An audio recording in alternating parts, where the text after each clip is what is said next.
Congrats to Virginia. I thought it was a hard-fought game. Thought both teams fought and battled. I thought we did some good things in the game, but we have to get to a point where we minimize mistakes. We capitalize when we have opportunities, and we have to be mentally tougher for 40 minutes, especially against that team. That program is established. That's their culture. Tony has done an amazing job with this group. They've gotten better and better as the season's going on. And I thought coming into this game, I thought they were playing really, really well at a very high level. Again, I thought we did some really good things in this game, and to be in a position to have a chance to win with under a minute left was a position that we'd like to be in. But we have to be able to capitalize. So we'll learn from it. We'll get better, and we'll look forward to the next one. You had that 6-minute stretch early in the second half. Was there anything that stood out to you that was particularly that was causing the struggles in that stretch? No, we seem to have that every game, and it's frustrating. It's frustrating for all of us, but don't have an answer for it. Jeff, before things picked up in the final few minutes, offensively, do you feel like the struggles came more from what they were doing defensively, or are you guys just not capitalizing on shots and good looks? They are the best defensive team in the country, and so year in and year out, they're pretty consistent there. So I think a lot of it had to do with them. They are a hard team to score against. That's why teams don't shoot a good percentage, and that's why teams don't average a lot of points against them. And so I do think a lot of it was them. Some of it was us. We were trying to avoid contact instead of trying to go through contact. When we have opportunities, we had a couple of careless turnovers that we can avoid. But overall, I thought we did some good things offensively. They're just elite on that side of the ball. What changed for you guys late in the game? We were able to force turnovers. That's one of the things coming into the game that we wanted to do. We felt like that if we could pressure the basketball and force turnovers, that would allow us to get out in transition and get some easy baskets to play against their defense that wasn't set. And I thought when we did that, and towards the end, we were able to force some turnovers, to get some defensive rebounds. We were able to get in transition, soften their defense up maybe a little bit, and then we had a little bit of movement, and we made some shots. Made shots.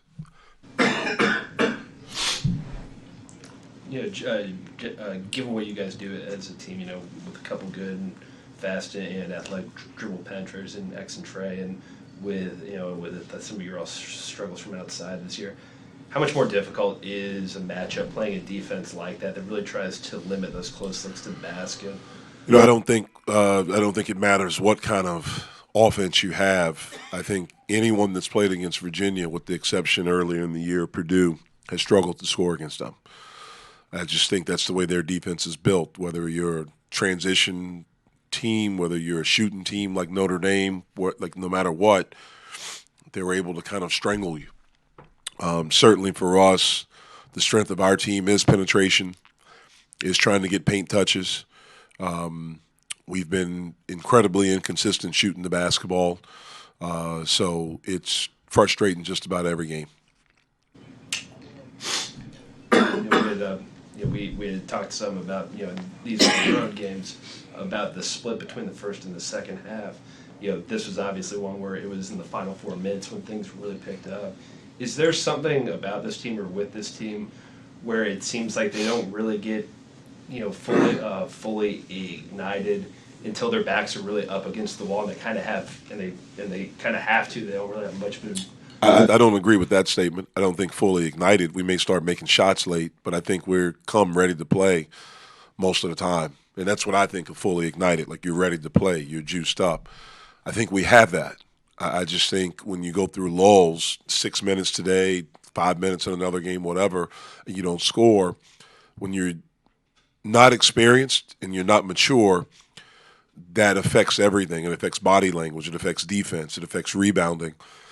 Because you put so much on yourself to score, and we're struggling. Today we got down and we started pressing, and we were able to force a couple of turnovers and get some easy baskets. You saw the ball go through the basket. We hit a three finally. McGowan's hit a three, and so those things I thought gave us a little bit more juice, and I thought it put them on their heels. Jeff, just watching the last couple of seconds there, was the free throw was being taken place. I saw you go up to the ref, so you're going to call a timeout right away. During the timeout, were you checking to make sure the inbounds was coming under the basket? Is that what you Yeah, did? didn't know if it was on the side or under the basket. Is there a point on the clock where you're comfortable having your guy come across half court and then call a timeout? It wasn't enough time right there. It was 4.3 seconds. So if we got a rebound and got it across half, it probably would have been about 1 second left, maybe 2 seconds left. And so in that situation right there, we wanted to call a timeout to get something set up, to get Murphy in the game, to space, hopefully to get a little bit more space. You know, with 4 seconds left, I know you only have 4 dribbles, and you have to go full court. And so it's really not going to be a pass unless they just come up. You know, the play was for Xavier to get the ball and just go play. And hopefully Murphy could space, he could get to a spot and get to a shot. And unfortunately, we didn't execute it. We didn't do that. Is there a time on the clock where you think to yourself, if it's 6, if it's 7, I want to let them get to the front court? Is there sort of a If it's like 10 seconds, 8 seconds left, then yeah, you can do that. But with 4.3 seconds, it wasn't enough for that. Was the officials checking to make sure that the shot was late? Was that what it? Pardon me? At the end, when the officials were checking. I had no idea what they were. I don't know. I mean, I knew it wasn't good. So Jeff Ryan was 0 of 6 today, held scoreless. What do you feel is at the root of some of his struggles as of late? I think he missed a lot of time. And we're missing a lot of time with the way our schedule's been. We hadn't had a lot of practice time. So I think it's rust. About seeing the ball go through the basket. I mean, you know, obviously he was out for 3 games, but you know, it's been about a month now since he's made a shot in a game. Does it seem like there's any frustration building with him? Yes. Just one more thing here, Jeff. You obviously weren't. You know, this obviously predated your time here. The violations did, but with the NCAA's ruling earlier in the week, what kind of effect does that have on the program? It's kind of more from a day-to-day basis. None. Absolutely none. No impact at all. wise in the NCAA's part to limit coaches in the way they do? Or I don't think about what the NCAA. I don't get into what's wise or what they do. That's their thing. I coach my team and worry about my program. So I can't answer that. What was it that really seemed not to be working during that 6-minute stretch there in the second half where you guys went scoreless? Was it a lack of good looks? Was it just not executing on some of them? We just, like Coach said, we just wasn't finishing through contact, and that's really was it. That's what you got to focus on the most, is not worrying about the foul so much, because you never know if you're gonna get the call or not. So you just got to finish through contact all the time.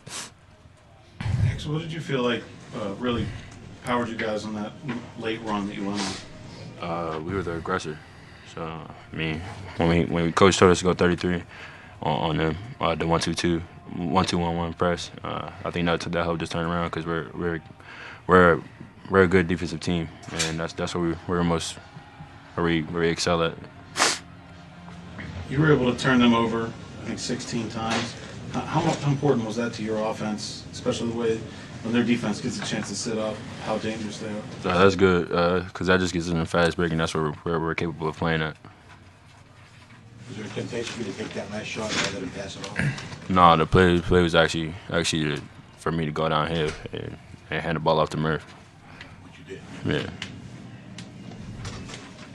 Guys, what are the most challenging aspects of playing against not just that defensive system, but how well that they're able to play it? I mean, it's really no strategy to it. It's just whoever the best man's gonna win. Like you gotta start off hungry. I mean, we started all kind of slow, and we picked it up at the end, but it was too. I mean, it's too late. So. Is there any encouragement? I mean, obviously a loss is tough, but given how you guys, were down 13 with about 3:50 left, and you had a chance there to potentially win. Is there any encouragement that comes from that? You all were able to come back. I mean, they're a good team. We had our moments and they had their moments. They had more of the moments though. But I mean, we're capable of playing at that level every game. We just got to bring it like that.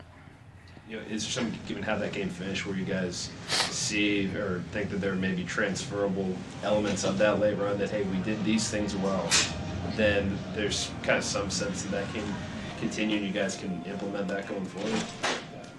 How we finish the game. That's how we start from the jump, coming out punching other teams in the mouth, like, and stay the foot on the gas, you know. And sometimes we take our foot off the gas a lot of times, and it's too good of a teams like in this league to do that. You always got to keep your foot down.